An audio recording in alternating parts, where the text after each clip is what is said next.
How's it going, guys? Today I'm going to be talking about the class tuning changes coming up for June 6th. I think this is like the first set of big tuning changes we've had this season. Maybe people think we should have gotten changes prior to this, but I think it's okay to kind of like wait sometimes and settle in. I think the only problem, we really have is when there's no communication. But I think a lot of the things I'm seeing here is good, so we're just going to go ahead and take note. And talk about some of these changes. I'm not actually 100% sure what all of them mean because I'm not super familiar with some of the talents and whatnot, but let's go ahead and jump in. So the first set of changes we see is these changes at the top are the PvE changes, and some of them don't affect PvP specifically. So Blood Death Knight, I'm not an RBGer, so I don't know if this is relevant or not. Feral Druids, I'm not actually familiar with their tier bonus at all. Bonus to trigger less often but provide more agility. I don't know if that's irrelevant or not.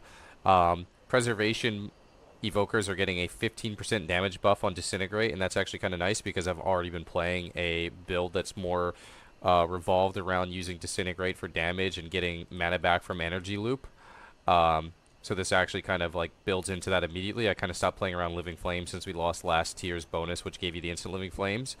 I feel like BM Hunters weren't in, I don't think they were specifically S tier, but I actually don't think they're bad, and I think some of the other nerfs are going to kind of make them stronger, but the fact that they're getting buffed on top of that, I definitely think we could see, maybe some jungle with BM or some Ret Hunter with BM. Maybe even Warrior with BM Hunter, I'm not 100% sure, but definitely a possibility. One thing to look out for, Fire Mage has got a lot of damage buffs that will not apply to PvP combat, which is probably pretty good because Fire Mages do a ton of damage right now. Brewmaster got buffed, but should be pretty irrelevant. Mistweaver healing got increased, but won't be in PvP combat, so it should be, it is irrelevant. Assassination got increased by 5%. Assassination I don't think is that crazy right now, but it always scares me just a little bit when, when rogues in general get buffed. I don't know where they'll play in the meta. Assassinations fell out of the meta at the end of last season because they just weren't tanky enough to survive. That might still be the case, so they might still not be super common. We'll have to see. But I do feel like Assassination is generally pretty good in, like, a wizard meta because, they can kind of stick onto a target fairly well, and they can win in, like, small windows, but maybe not anymore since Blind got nerfed. I'm not sure. I don't think this is going to put them over the top. And this is something that has needed to happen for a very long time now. Amplify Curse, if you guys aren't familiar with it, it basically can make someone immune to critting for the entire game if you do not have a decurse. There's no thought behind it. You can just keep it up 100% of the time. They have finally now made it a 45-second cooldown instead of a 20-second cooldown, essentially. This was huge. It was a 20-second duration, 20-second cooldown. Now it'll be a 45-second cooldown, 20-second duration, and this will be falling off a lot more often. It was way too powerful to make someone immune to critting forever. Arms Warriors got what looks to be pretty significant buffs, and I actually feel like Fury's better right now, but I could definitely see Arms becoming a top melee. I'm actually already kind of predicting Fury to be the #1 melee, but Arms might be right there with him, if not better. All damage by 4%, Fatal Mark by 15, Deep Wounds by 5, Rend by 5. Pretty significant buffs, so we'll have to see where that puts them. Protection Warriors, I don't really care to read. Balanced Druids actually have been very strong. I kind of want to say that I still think they're going to be pretty strong, but Moonfire and Sunfire generate less astral power. I actually don't know exactly what this is. Stellar Innovation increases astral power gen of Moonfire and Sunfire by 50%, was 100%. Okay, so it looks like this may have also got nerfed on top of the fact that they generate less astral power to begin with. I don't know how big of a deal it is. Starburst gives less astral power. Owlkin Adept, which is the fast clone, got nerfed by a little bit. Goldrin's Fang, which I think is one of their top damaging abilities. I think it actually is just a proc. Got nerfed by half. And Rathan's Starfire deal more damage in PvP, which I don't think is that big of a deal because I don't think you're generally casting those. But decent nerfs to Boomkins. I think overall it should hurt their damage a decent bit. The Cyclones should be a little bit slower. They'll have less Star Surges because their Astral gen is lower and less spiky burst with Goldrin's Fang. I expect them to still be pretty meta, especially on ladder. Maybe less so in a tournament scene if you could play Gnome, because if you could play Gnome and you could just get out of every root beam, it hurts their CC chain really hard. Marksman Hunter's damage buffed by a decent bit. I don't actually think Marksman's going to be that crazy still. But these are decent buffs, so we'll have to see where they're at. Disc Priests were probably, I guess arguably one of the better healers. And these are pretty significant changes to disc. So Power Word Shield now absorbs 15% less damage in PvP. This is a huge nerf. This is their biggest heal.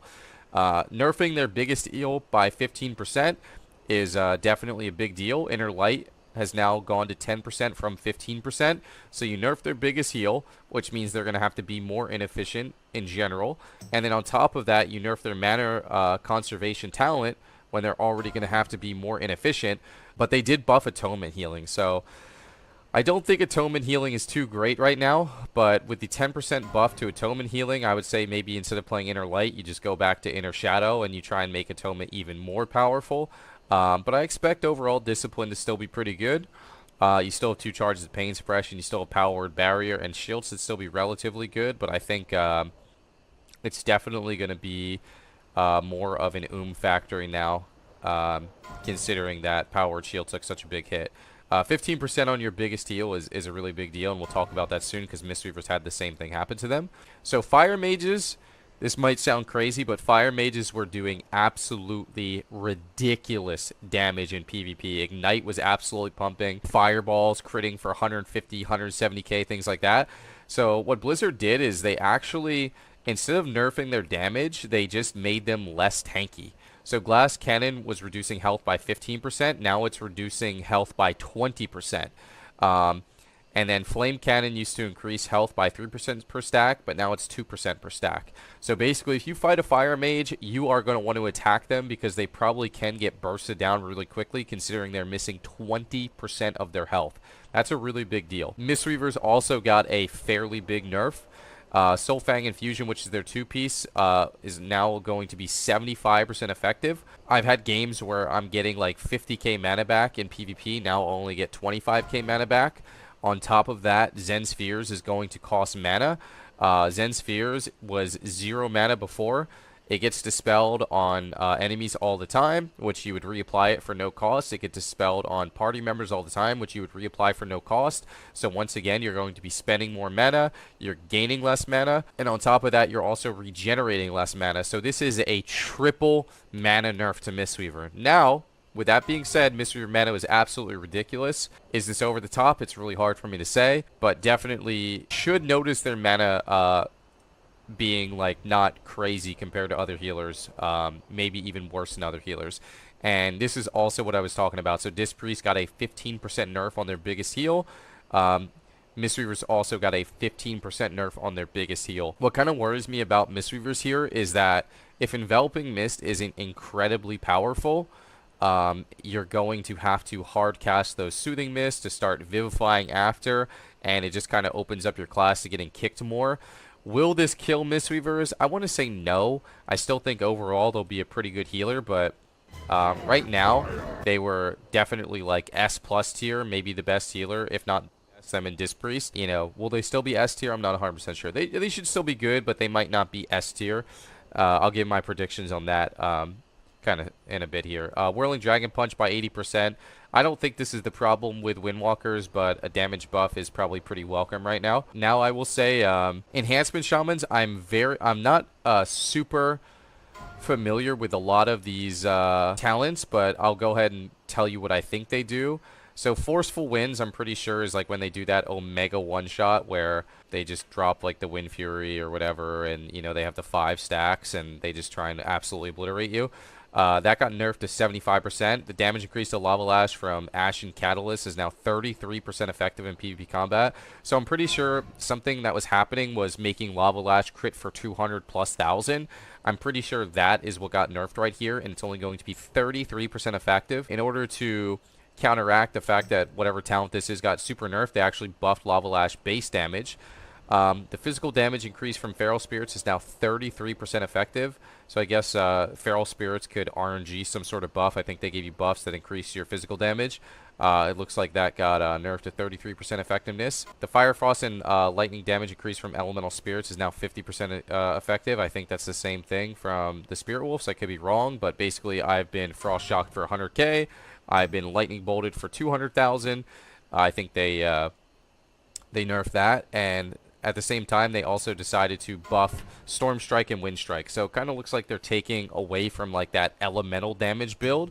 But they're also saying, you know what, we don't want your class to be useless, so they're buffing some of the other damaging builds. So, or excuse me, the more physical damage build. So we'll see how that goes and works out for them. I'm not 100% sure if this is, you know, worth it or not. So this is something that is interesting me. We feel interesting to me. We feel Restoration Shaman's in a good spot. Rain Dance wasn't as valuable as we were anticipating. So for me, I personally feel like Restoration Shaman were not in a good spot. Some people could disagree with me. You know, I consider myself a Shaman main, but I also feel like I have zero patience for that class anymore, and when I feel like it's not on par with other healers, I literally just give up on it instantly.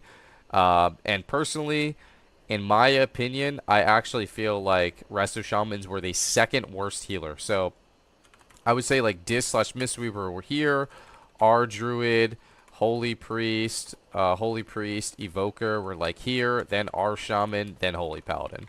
This was like my take.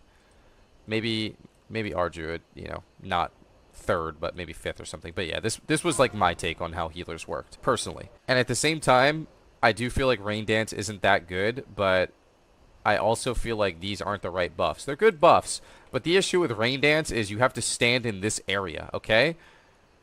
This is never going to be good in PvP. You know what I mean? Like, hey, stand there, and you're fine.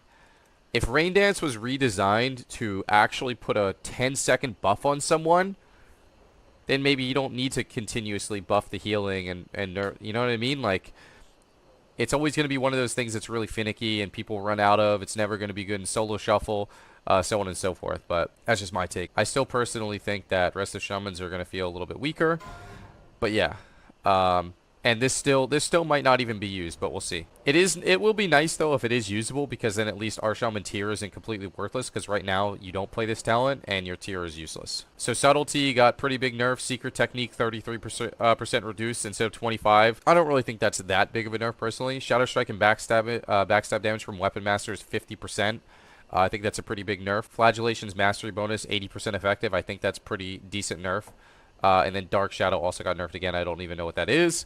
But I do think that these are pretty big nerfs. And these are very, very big nerfs to Warlocks. And I actually feel like Destruction Warlocks were doing ridiculous damage. Fell damage from Inquisitor's Gaze now deals 40% reduced damage. This could do a lot of damage. That's a big nerf. Amplify Curse. This was already talked about earlier. So Fell Barrage got nerfed really big. This is actually kind of surprising to me. Unstable Affliction backlash damage increased by 50%. I don't know if it needed that, but it doesn't really matter. Shadow Bolt damage irrelevant. And then here we see big destruction nerfs. This one's huge. Conflag is now reduced by 15%. In PvP was 9%, and Shadowbird damage is now increased by 15% instead of 45%. So that is a huge nerf to Shadowburn, as well as Conflag. And then on top of that, they had the Fell Barrage nerf. That's a really big deal. Legion Strike, 20% instead of 25. I don't think that matters that much. And a random Shadow Bolt buff, which is completely irrelevant. So overall, I would say these changes look pretty good. If I had to guess what the top healers were going to be, I would say our Druid / Preservation, and maybe even Holy Priest, legitimately. I think Dis could be in that category, and Mistweavers. And then I think it's the same thing. I think it's Arsham and Holy Pally. This is my guess, I guess, right now. Something like this. I actually think Holy Priest is pretty good. Holy Priest might be a tier below our Druid and Evoker, though, so it might be like this. Maybe these are on the same tier. I'm not 100% sure. But it'll probably look something like this. In terms of melee, well, let's just start with this, I guess. In terms of casters, I think those Warlock nerfs are huge.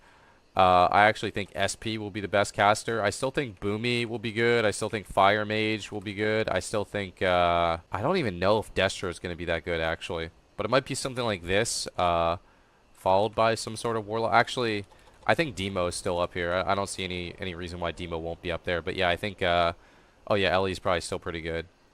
I think Ellie works pretty well with Demo, so maybe Demo, Ellie. And honestly, man, Devastation. I don't see any reason why Devastation shouldn't be good. Honestly, man, I feel like casters are just so good. In terms of melee, I really think Arms and Fury are just going to be top tier, 100%. maybe followed by Sin Rogue. I'm not 100% sure. What other melees do we have? I mean, like, Windwalkers are awful. DKs are even below them, like, on their own tier. Like, DK is absolutely terrible. This sounds really biased because I have Windwalker DK on my roster. Sorry, but it's the truth. I think Ret Pally is okay in, like, a non-wizard meta. What else are we missing here? Oh, Demon Hunter. I think Demon Hunter is actually pretty decent as well. I don't know where hunters go in this, but this should shake up the meta a little bit. Should shake up the meta a little bit. Enhance and survival. I have no idea where those are going to go, honestly. I could see Turbo being super good. I could see Jungle being decent. I don't know about super good. I don't know if Turbo will be super good. I think Turbo could be good. I still think the classes that pair with a caster are going to be like the strongest, because I still kind of want to say that besides Warrior, I think casters seem stronger than melee, like overall. So I feel like if you put Warrior with Shadow Priest, or Warrior with like maybe a Boomy, or maybe even a Fire Mage, maybe even a Dev, dude, maybe even an Ellie, could be pretty good. But yeah, overall some pretty good changes. I would say that they kind of nailed it, honestly. I don't think I'm disappointed with any of these changes. I do think some other things like could have gotten, like, they might be missing something, I guess, missing some things, but I think that these changes that we see today are definitely spot on, and we should all be pretty happy about those. Thank you guys for watching, and hopefully you guys enjoy the new meta.